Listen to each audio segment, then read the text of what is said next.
guys, what's going on? It's Alex and welcome back to another video. Today we got these two stunning exotics. It is the Corvette C8, a modern, really high-end performance sports car, which now honestly looks like a supercar, better than this $250,000 ultra-rare Lamborghini Gallardo Performante. It is just unbelievable. These two cars have a lot of similarities and obviously a ton of differences. One's Italian, one's American. I mean, there's tons of differences, but today we're just going to be kind of checking out the differences, obviously doing the same thing as the past video, kind of getting a take from the owner's perspective, and overall just kind of, you know, doing that. Howie's going to show us a little bit about his C8, which he brought here.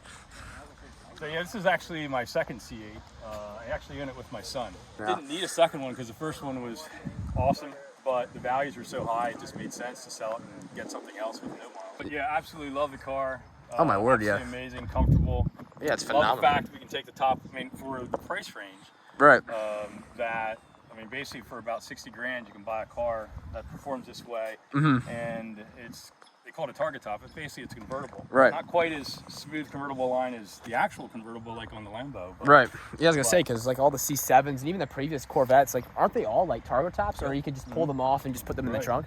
Yeah, I mean, that's what makes this so easy. I mean, I guess it's kind of a hassle when you have to manually get it done, but... Well, I mean, when you're sitting next to the guy who pushes the button, yes, this is more of a hassle, but it doesn't take very long. Honestly, I've driven the other Corvettes without the mag ride and without the Z51 suspension, and it's a huge difference. So I would say buyer beware, actually. If you want a performance car and you don't get it with the Z51 package, right, it's a big difference. Definitely. I've had guys that have driven my car and then they drove back and went and drove their own without the package, and they said, wow, there's a big difference. Yeah, I was gonna say, with this kind of car, I mean, you definitely want, I guess, a comfort setting. So is that actually a button you can change, or is that like... Correct, right there in the, I think it looks like a mouse there in the front, or in the middle, towards the front.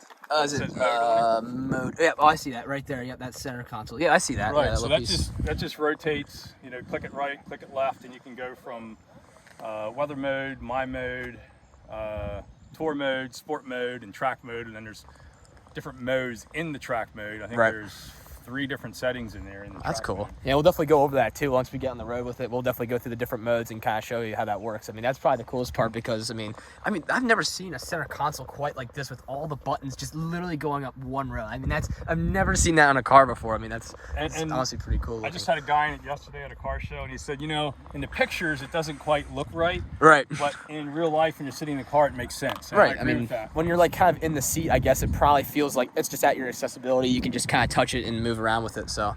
But right, and one of the things that I don't like on some cars is everything's on the dash at a push button, like digitally, and then you have to get out of screens to get into something, and this it keeps it separate. You can push all your climate controls without having to mess with your screen at all, which I like. Cool. So you went with the blue. What's the color specific of this? Rapid blue. That's right. Yeah. And that was this car looks exactly like my 2020. Right. That Alex, my son, and I had. We liked it, so the combination so much. The only thing with going with the 2LT, it added some more red in the inside, but the interior was still red before. Right. It had red seats with red stitching. Now it has a few more red panels added. Yeah, I was gonna say the red looks freaking amazing. I mean, it just pops so big. And the other thing we do too with this is the cheapest car I've ever owned. Do you hear that? Cheapest car. I mean, look at it. I mean, there's no way. It's the only new car I've ever owned. New car and cheapest car. Those two don't usually go together. It's also the most expensive MSRP I've ever owned. That's insane. But with Toro, we've actually used this as a Toro rental. So we've had I was gonna say, yeah. If you haven't checked him out already, he actually rents this car. If you have like a prom or you have a really special date you want to go on and take your girl out, I mean, I guess figuring out that with him would be great. We got lots of girls running it for anniversaries. To surprise their husband's birthday, you know, that kind of stuff. We get lots of girls. And occasionally we get a girl who just rents it because they want to drive a Corvette for a day. You know, I'm used to driving performance cars in the past and getting, less than 15 miles to the gallon. This thing, even if you run it fairly hard, you're looking at anywhere from, today we just did a trip with some motorcycles and I was getting an average of 19 miles to the gallon. 19 miles to the gallon. Actually, that's not even that bad. I mean, for a car like this. And that's running some back roads, you know, being somewhat aggressive. On a trip, we'll get over 30. Over 30? Get out. That's not true. There's no way. That's running at the like nobody's passing you. I'm not going crazy, but Right. I'm running as fast the traffic is running, and nobody's passing. You know, Kate and we're passing a lot of people. But, Right, exactly. That makes sense. I mean, but yeah, even still, I mean, 30, I think that's we got incredible. 30, around 31 running down to North Carolina. Wow, that's impressive. I mean, you're probably taking like 81 most of the way and just kind of chilling. Yeah, it's crazy how good a gas mileage it gets. I mean, this sounds like a great all-around vehicle right here. I mean, honestly, this is gonna be tough. The Lambo's gonna have to keep up a lot of good stuff with this car. I mean, poor man's exotic. I love it. It's awesome. it's a phenomenal car, man. I love it too. It's so cool. I mean, it just stands out in comparison to the other ones out there too. The Rapid Blue, I think, honestly, in my opinion, the Rapid Blue is by far the best color for this car. I mean, it just looks really great. So.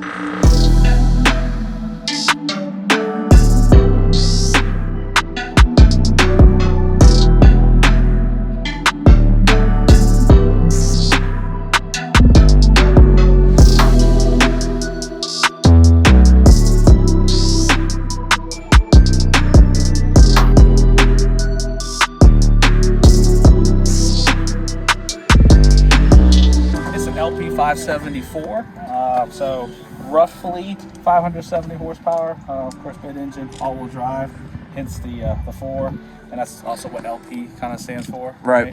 Was it longitudinal posterior? I'm pretty sure that's what it is. It's some really hard to pronounce Italian word. That's definitely what it is. But yeah, it's bone stock minus Larini exhaust. So Which sounds unbelievable. There is nothing that sounds like it. I mean, we heard him coming from over that hill yonder, from like probably a mile or like 2 away. It's absolutely phenomenal. You guys are gonna love this exhaust. I mean, it's incredible. But yeah, it comes with a whole bunch of carbon fiber, as you can see. You can see over here the doors. And Lamborghini fashion, carbon and suede, literally everywhere, looking insanely cool. I mean, it just feels super cool when you're in it too. I mean, it just kind of grips you in your seat. I mean, it's pretty amazing. I actually drove this car one time. Willingly, he let me when I was 18 years old, which I was super happy about. But this car is, I mean, it's such an experience to drive, and I can't wait to show you guys. Happy, but you know, it worked out. So. Yeah, no, it was awesome. As you can see, 2 MPG from the V10. Which it gets 15 to 17, you know. Which is acceptable. I mean, that's pretty good. He was telling me on that it gets 19 IBS, probably like just driving normally, and then he almost got 30 plus on the highway, which is really impressive. So the numbers actually came from just numbering the cars. So they just came. It just happened that the Tesla was like 0 MPG, and then we just started. You can't keep using the same numbers, so you just have 1, 2, 3, 4, 5, 6, 7. Right. So that's how we number them. Yeah, that makes sense. So it's actually not the real MPG. But the Italian, kind of like the accent flag there. It's so nice, actually. This is little things. The little things do make the difference with this car. I mean, the Performante just has a lot of great details. I mean, even the calipers matching the paint, the amazing sharp-looking wheels, carbon fiber accents everywhere, Performante badge. I mean, this car definitely stands out. And the fact is that this I think that's how you pronounce it, Gallardo color, is very hard to find, I guess, even in general in this area. Like, I've never seen a Performante in Lancaster before, which makes it even more cool. Open top. Oh yeah, the best part of it. Yeah, which we might not run because it is kind of cold. I mean, it's like 60 degrees, but I mean, it's definitely a little chilly, and probably with the wind noise, it might be a little loud. It might be a little loud, and plus, I mean, this exhaust is just mental. I mean, you guys are really be blown away by this. It's phenomenal. This car is just going to be such a blast. So, but yeah, I mean, it's such a great car, and I can't even thank Vin enough for bringing this out, as well as Howie. This is insanely cool to have these two together. The contrast with the colors, it just looks super cool. I'm sure on film it's going to look even better.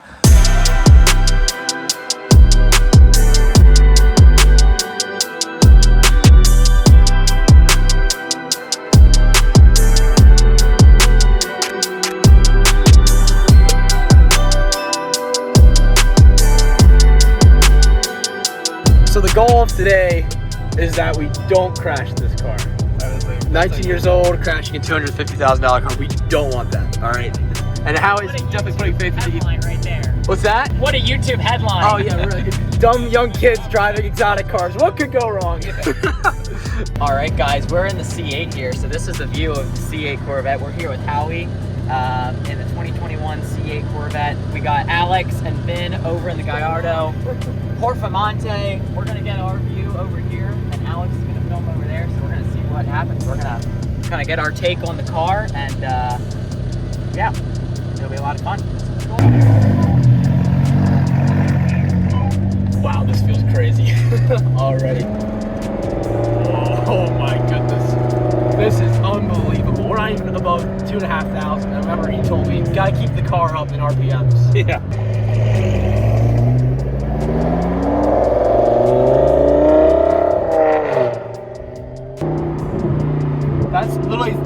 1,000 RPM and it sounds ridiculous. I mean, this is unbelievable the sound this car makes. And the exhaust was again? Already. Awesome. Yeah. So is that like a full catback, headers and all, or is that? My brother had it put in, so honestly, I don't know exactly how he had it done. So it's Right. Wow. Yeah, either way, it sounds unbelievable. This car just has such an incredible sound to it. And the gear shifts are even crazier. So this is the E gear. It's a 6-speed automatic transmission, but it just shifts so violently when you're in coursing mode. It's just unbelievable. This car is just as raw as you can get a car to be. There's no better car if you want a raw experience. This car has full bucket seats as well, so it's a very harsh ride. Oh my goodness, no! I was not expecting that. All right. Wow, that is unbelievable. The downshifts are incredible. Let's do it again. Oh, and that's so low too. I mean, imagine like near red line downshifting and putting neutral. It's just everything just goes away. It sounds good. Now. It sounds good. Wow, yeah. That sounds incredible. So how many miles are on this thing? Almost 5,000. 5,000, all right. No, 5,082. We just turned it today. Wow, that's awesome. So does this, they have a break-in period, right, of 1,000 miles? 500. 500, okay, 500. The only thing it is just simply to keep the RPMs down, but there is no service or anything that happens. Right, it's just a certain, it limits the RPMs until you get past that mileage, and then you also can't do launch control or anything like that, correct? I didn't try, so I'm not sure. Interesting, okay. It's possible.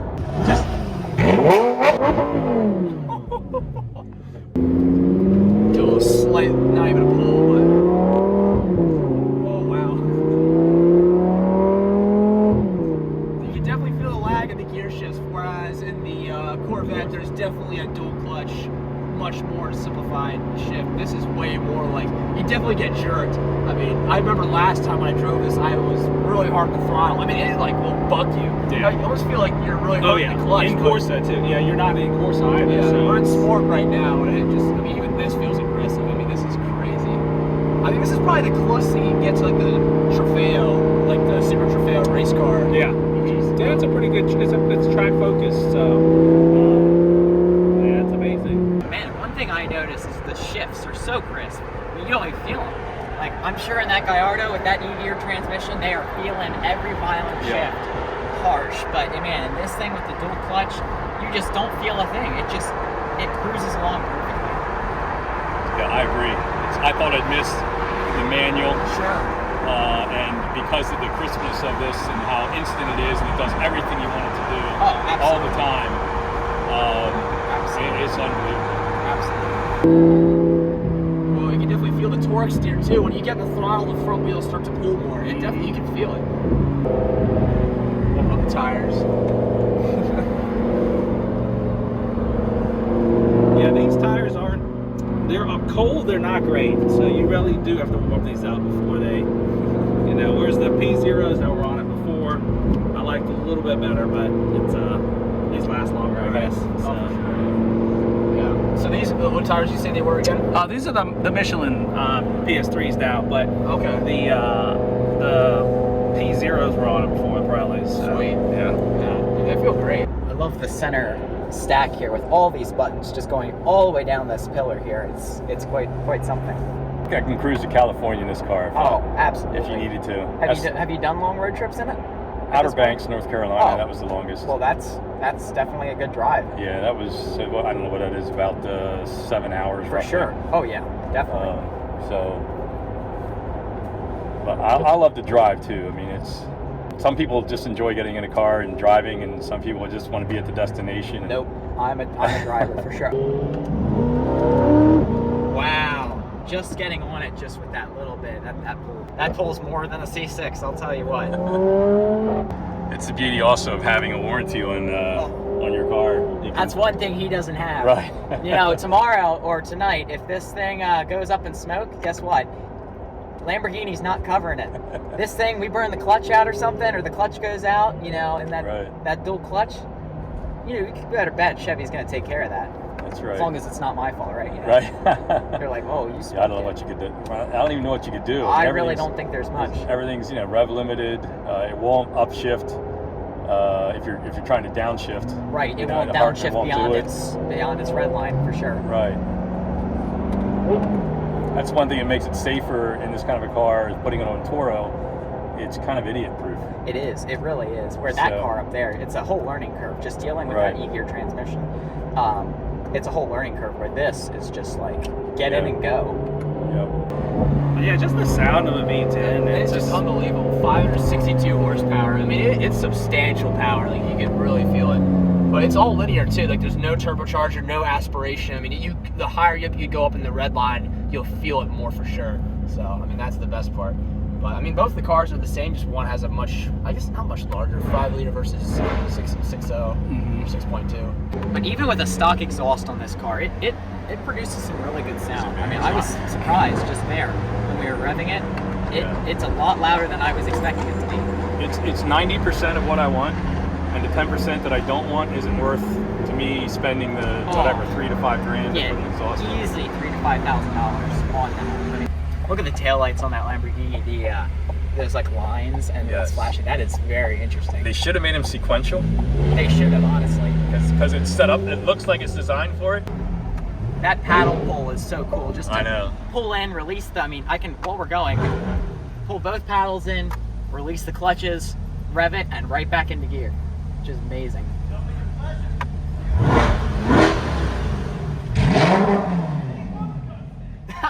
What did he say? I don't know. I think, where do you go with these things? Looks like someone's mad. Like I said, we'll pop into Corsa real quick, see if there's any differences with the gear shifts. Does it say C down there? Yep, says C. Yep, we're in Corsa mode. So this is the most aggressive mode you can get in the Lamborghini is Corsa mode. So the upshifts are more aggressive. The whole drive setup is more. But we'll do a really good pull right here while we have some room. So all right, 3, 2, 1.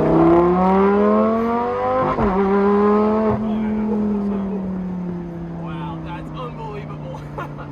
we were rolling up to like 6.5 probably like that. It goes even higher. That's unbelievable, man. Wow. There it did it. That little is crack. impressive. That is awesome. I love that sound. Man, you just feel that rear end just hook. Yes. Absolutely hook. Do another little quick pull real quick. Here we go.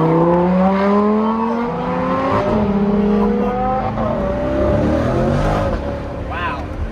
Oh, okay, Corsa jerks out. That is like immediate, like the gear shift is way quicker. I mean, there's no like lag. It just jerks it. It just like bumps. That's insane. Oh my gosh, it's unbelievable. Wow. There's definitely a difference between Sport and Corsa, though, no question. But it's definitely in the gearbox. Yeah, no doubt about that. It just hooks. Even in that unsettled pavement, Yeah. it just stays dead straight. Right. It is hard to get this thing out of shape. There is no hesitation. We handled those bumps and we just kept going. You felt them in a C7, a C6, any of those other front engine Corvettes, we would have been all over the place. In this thing, it's just settled. So they're gonna be leading in the front, and we're gonna be following, chasing behind. But we're gonna be going right back the same route we did through the town and kind of get some fun attention again. And this time we're putting the tops down, so it'll be a little bit cooler to watch in the video. So hopefully the audio isn't too bad either, but we'll see how it goes.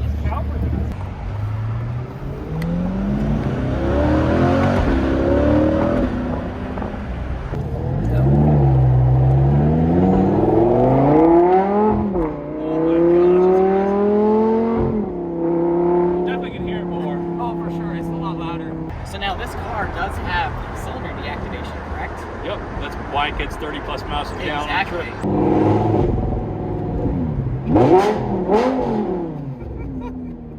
This is just pure joy. You can't get this out of another car. I mean, there's a very few cars that will be able to do what this car can do. Unbelievable.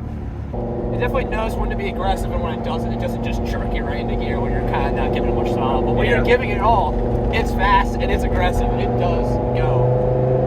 I actually quite like it with the top down. I mean, it feels way more roomy. Like this, it's not like a little box. Like you're out in the open.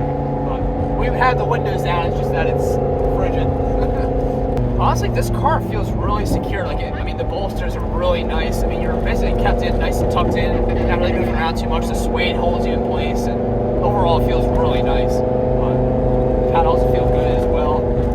But yeah, other than that, the suspension is pretty rough. It's definitely a more of a rough car than, let's say, the NSX. I'm sure the C8. But I mean, I think it's made for the track, right? It's made for the smoothness of the track. This is the closest thing to the Super Trofeo. I mean, it really is. And they actually did make the Squadra Corsa, which is a little bit more of a track-focused Gallardo. That was one of the last ones they made. So, but this is probably the best open-top one you can get. Yeah, that's the best part. This car definitely handles insanely well. I mean, yeah, it handles scary well, but to your detriment too, because then you get really comfortable and right, you get comfortable with the agility, and then there happens to be a time when there's not much downforce, and you kind of lose that traction. Once you have a little bit of lift.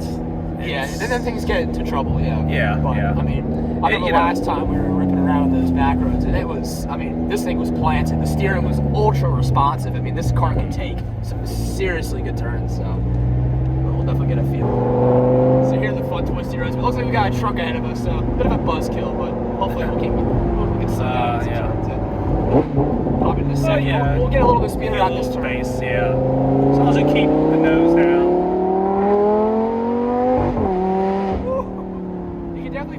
When it changes, you can definitely feel the disengagement between the tires. You can feel the end start to kick out a little bit, but wow, it is really planted. The steering is very precise. They're pretty much locked in. I mean, there's no, there feels like there's no power steering. You have to do a lot of the work, especially turning the wheel, but I mean, it feels really nice.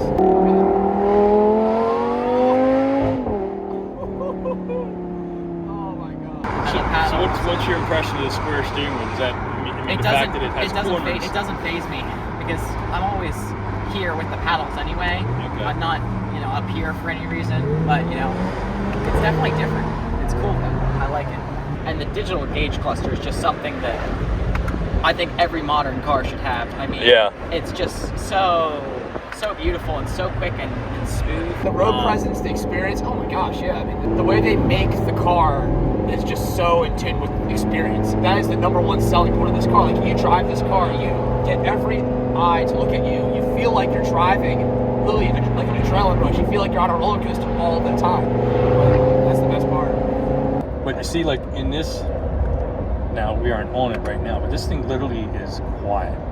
Oh my word, yeah. I mean, we're doing 45 miles an hour in 6th gear, and we're at 1,500 RPM.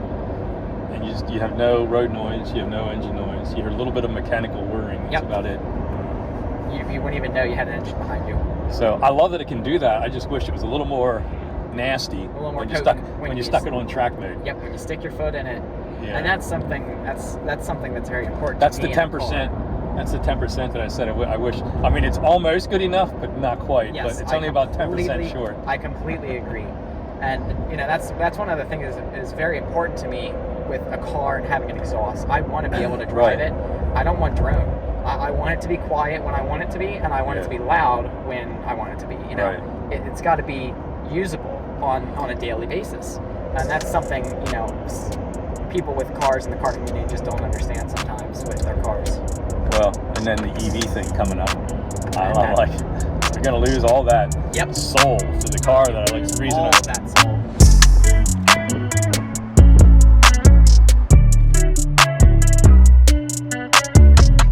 And you can see, just to get an idea of how the camera works. Oh my word, which is so nice because you can see the splitter there, and as we inch forward, oh look at that, there's a curb. Yep. You can see it right there. It's amazing.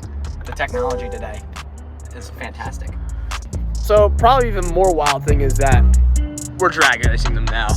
Vin is up against Howie, and we're gonna be drag racing them probably, I'd say, like, this is like an 8th mile, and we're gonna see which one is quicker. Ethan's down there at the very end. He's gonna be recording. We got the drone up ahead. It's gonna be pretty wild. So let's get these guys lined up and let's get this race started. On my 3, 1, 2, 3.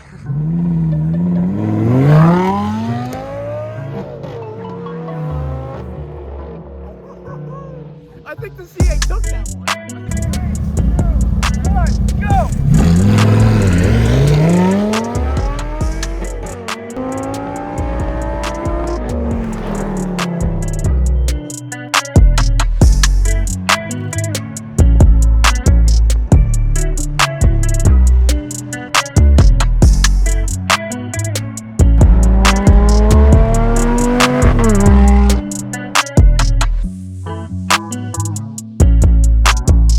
Well, guys, it was an insanely fun day. It was super awesome having Finn and Howie bring out their 2 exotics out to have us do a review on them. Tons of fun, tons of people and connections made today. And, well, it's getting quite dark, so we're going to end the video short. But it was awesome having you guys watch this, and we'll see you in the next video. Thanks so much, guys. Peace out.